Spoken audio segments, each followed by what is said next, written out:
2011, 2302,97 €, sachant qu'on a une dette de 2 000 € à l'INAPAM et 2 000 € au Framarine. Voilà. Donc vous voyez bien que jusqu'à maintenant, nos moyens étaient des plus limités. Si demain ils sont...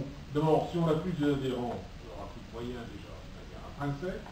Et puis, si cette subvention, combien rêver arrive, ça nous fera ça et on pourra peut-être enfin travailler en région, aller nous voir, faire du boulot sur le terrain.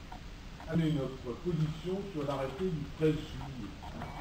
Suite à la parution de l'arrêté du 13 juillet, c'est un arrêté, c'est plus une circulaire, on parle souvent de la circulaire parce qu'on était habitué jusque-là à des circulaires, mais en fait c'est un arrêté, ça a une force un peu plus importante au niveau des textes réglementaires, et donc on a discuté au niveau du CA, mais on a reçu aussi par l'intermédiaire du blog et de Daniel des réactions de jeunes par rapport à ce communiqué, par rapport à cet arrêté, et on a essayé d'en tenir compte dans notre communiqué qu'on va retrouver. Voilà. Donc le mieux c'est que je vous le lise rapidement, c'est pas trop, c'est une page, donc c'est petit par contre, on ne pas voir. Donc au début, on parle de notre conseil d'administration, c'était le 14 septembre, on n'a pas réagi avant parce qu'on n'avait justement pas de conseil d'administration avant le 14 septembre, donc l'arrêté du 13 juillet, mais on a réagi le 14 septembre.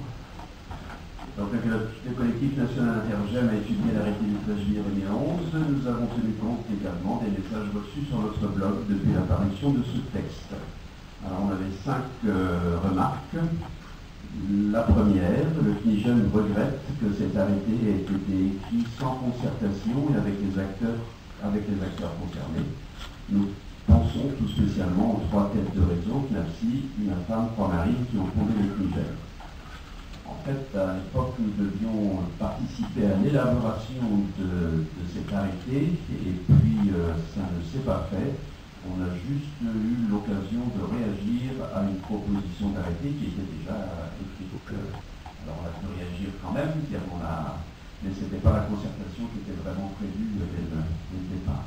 Tenant spécifiquement les GEM pour les personnes en situation de handicap d'origine psychique, demande à être assurée que les subventions allouées jusqu'alors restent entièrement consacrées aux GEM pour les personnes ayant eu des troubles de santé mentale.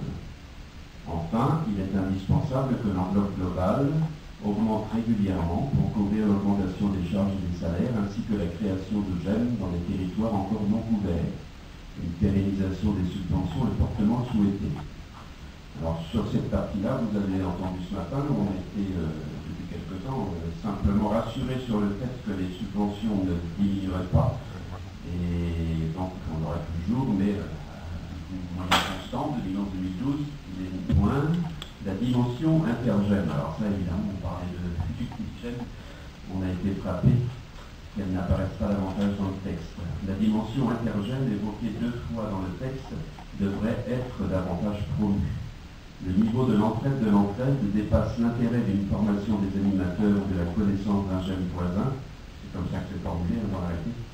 C'est en fait une nécessité pour l'inscription citoyenne de l'ensemble des participants au GEM, leur information, leur formation, leur élaboration au fil du temps. Cela peut se formaliser comme le propose le CNIGEM au niveau local, régional, puis national. Donc voilà, je ne sais pas si vous avez eu l'occasion de lire ça, c'est sur le blog. Non, il y a quelque chose qui marche au niveau du parcours. Côté du voisin. Ah tiens, lui il fait comme ça, ah ben celui-là il fait ça, ah ben ça c'est peut-être bien, je vais peut-être le prendre chez moi. Et on s'enrichit comme ça les uns des autres. Nous c'est ce qu'on a fait tous les 3 quand on a démarré. On s'est regardé dans cette circulaire, on s'est dit comment on va faire. Alors moi je suis très intelligent, vous savez. Bon, lui il pense exactement pareil, et quant à Daniel, il pense qu'il est vachement au niveau, même peut-être un peu au-dessus. Donc on s'est mis à 3, et à 3 je crois qu'on a fait du bon boulot. Mais on n'aurait certainement pas fait un aussi bon travail si on avait été tout seul, chacun dans le coin. C'est ça qu'on veut dire.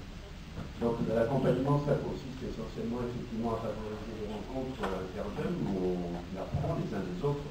Mais aussi on a des ressources justement particulièrement à travers nos fédérations où on peut solliciter des personnes, des intervenants dans certaines rencontres pour nous apprendre des choses précises sur le fonctionnement d'une association, sur la gestion, sur etc.